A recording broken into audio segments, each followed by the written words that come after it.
habari msikilizaji wa hivi sasa. Jina langu ni Dorothy Kemto. Karibu kwa habari za hivi sasa.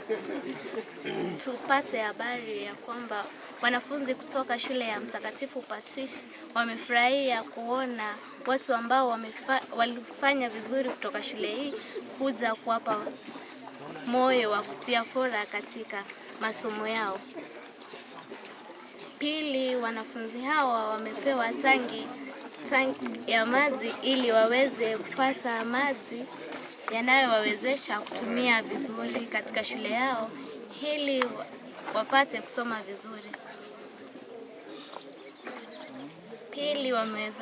Pili, wanafunzi hawa na walimu wameweza kuomba ili viongozi wa karibu katika eneo hili ili waweze kuwasaidia ili wapate basi la shule ambalo litawawezesha kufika mahali ambako wanataka kuenda.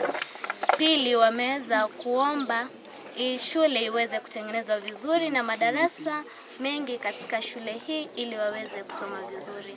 Asanteni, tupatane mwendo wa saa 8. Jina langu ni Dorothy Kemto.